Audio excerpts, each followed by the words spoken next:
अजय, कहाँ था? मैं कितनी देर से तुझे फोन लगा रही थी। अरे क्यों परेशान हो बहना? जमीन धंस गई कि आसमान फट गया? अरे वो अनिका भाग गई। भाग गई? कैसे? वो सब छोड़, उसे ढूंढ, नहीं तो सोने की अंडे देने वाली मुर्गी चली जाएगी और हमारा सारा का सारा प्लान खराब हो जाएगा। अंधेरी रात में अनिका बेतहासा दौड़ रही थी। उसका पूरा चेहरा आंसुओं से सना हुआ था। पूरी सड़क सुनसान थी, बस कुछ आवारा कुत्ते भौंक रहे थे। तभी 2-3 आवारा लड़कों की नजर दौड़ती हुई अनिका पर पड़ी। ए देख यार, क्या माल जा रही है। आज तो मजे की रात गुजरने वाली है। ए लड़की, कहाँ जा रही है? इतनी रात गए। अरे ओ लड़की, चल अपने अड्डे पर। मुझे मुझे छोड़ दो, प्लीज अंकल, मुझे छोड़ दो। देख साली भाग रही है, पकड़ उसे।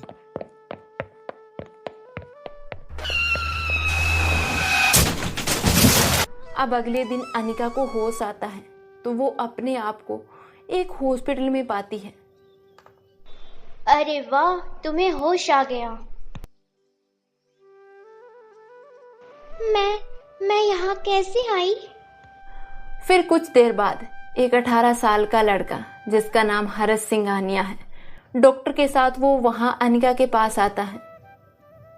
बेटा सही समय पर इस बच्ची को ले आए, वरना क्या डॉक्टर? नहीं तो ये सदमे में चली जाती। लेकिन अब ठीक है, चिंता की तो कोई बात नहीं है ना अंकल? नहीं, एवरीथिंग इज ओके, बस वीकनेस ज्यादा है। लगता है कि कई दिन से इस बच्ची को खाना नहीं मिला है, शरीर बहुत कमजोर हो चुका है। अनिका की ये हालत देखकर हर्ष को बहुत पीड़ा होती है और उसकी आंखों में आंसू आ जाते हैं। हर्ष जैसे ही अनिका के सर पर प्यार से हाथ फेरता है।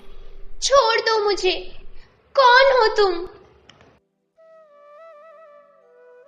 मिस्टर रुद्रांश, आपको इस बच्चे की बहुत ज्यादा केयर करनी होगी, क्योंकि इस बच्चे के तन से ज्यादा मन पर घाव हैं, जिन्हें भरने में बहुत समय लगेगा, क्योंकि बच्चों का मन बहुत कोमल होता है। डॉक्टर अंकल, इसे घर कब तक ले जा सकते हैं? आप अभी ले जा सकते हैं, तब तक मैं डिस्चार्ज के पेपर तैयार करता हूँ।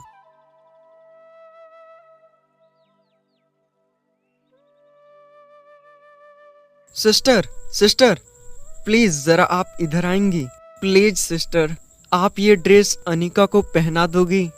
फिर थोड़ी देर बाद नर्स हर्ष को आवाज देती है। हर्ष अनिका को देखकर हैरान रह जाता है। अनिका इतनी मासूम लग रही थी जैसे ओस में भीगा हुआ सफेद गुलाब का फूल हो। अनिका हर्ष को देखकर इतना डर जाती है, ऐसा लगता है जैसे कि एक भयभीत हिरनी किसी शेर को देखकर डर रही हो। अब तो हम दोस्त बन सकते हैं। आपका नाम क्या है गुड़िया? अनिका। अरे वाह, कितना प्यारा नाम है। अच्छा, मेरे साथ घर चलोगी? हाँ।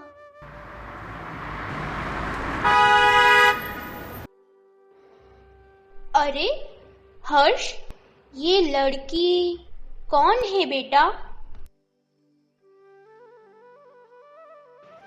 तू एक काम भी ढंग से नहीं कर सकता है अजय। एक काम दिया था, तू वो भी नहीं कर पाया। बस आवारागर्दी की आदत हो गई है तुझे तो। आसमान निगल गया या धरती खा गई, एक जरा सी बच्ची नहीं खोज पाए। साले, लानत है तेरे पे, बड़ा डॉन बना फिरता है। अरे बहना थोड़ा दिमाग में ठंड रख, वरना जल के राख हो जाएगा।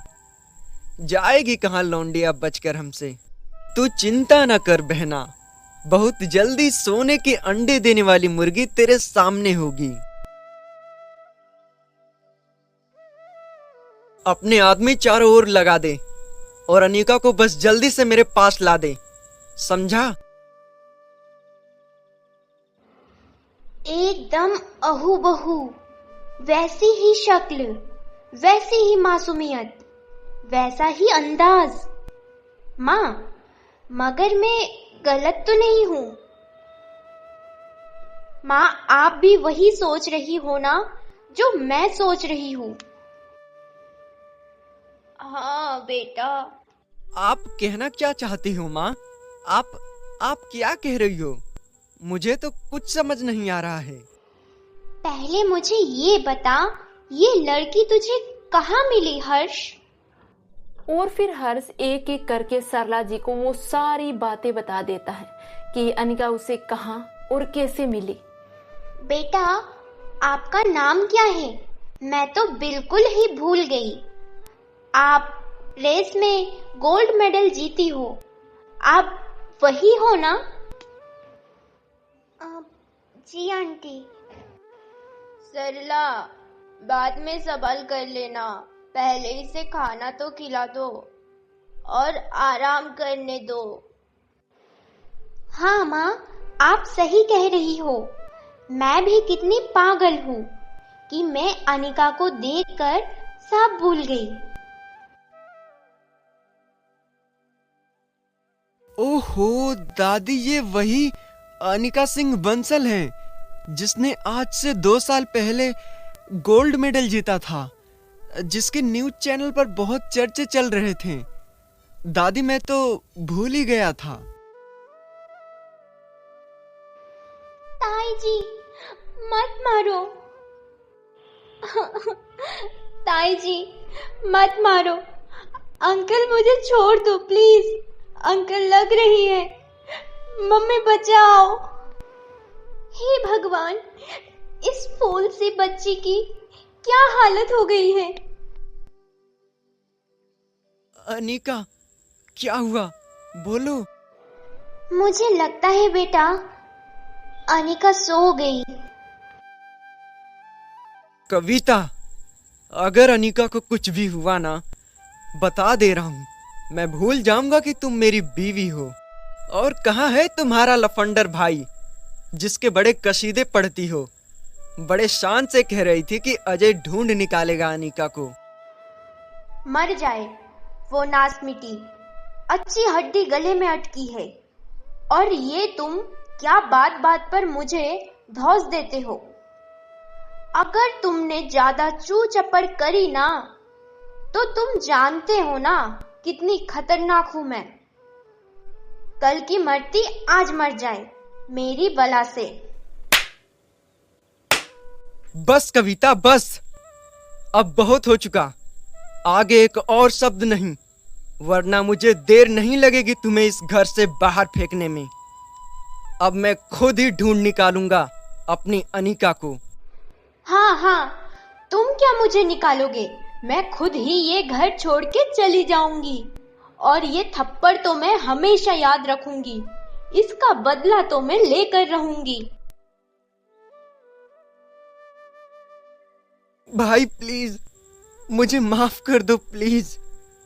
जरा सा पैसों के लालच में अंधे होकर मैंने कितना बड़ा गुनाह कर दिया भाई।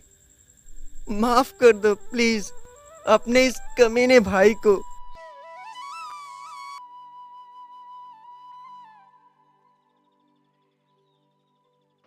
Good morning aunty. आंटी नहीं, माँ बोलो बेटा।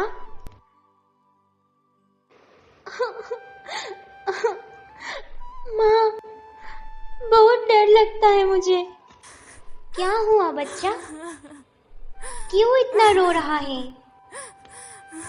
अच्छा, अपनी माँ को तो सब बताओगी ना? और रात में तुम क्या कर रही थी बेटा कि ताई जी मत मारो, ऐसा कुछ? फिर अनिका ने शुरू से लेकर आखिर तक सब कहानी बताई, और वो ये भी बताई कि उसके ताऊजी और ताईजी ने उसके मम्मी पापा को मारा था।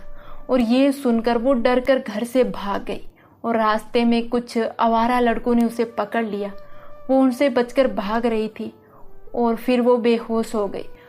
उसके बाद उसे कुछ भी याद नहीं था। अनिका जब ये सब बातें बता रही थी तो हर्ष गेट के पास खड़ा उसकी सारी बातें सुन रहा था। हर्ष का अंग अंग फड़क रहा था अनिका की बातें सुनकर। उसे गुस्सा तो बहुत तेज आ रहा था अनिका के ताऊजी और ताईजी पर कर भी तो क्या सकता था। क्या अनिका के ताऊजी कभी अनिका को ढूंढ पाएंगे और क्या अनिका कभी सदमे से बाहर निकल पाएगी? ये जानने के लिए सुनते रहिए जालिम ताई का अगला एपिसोड।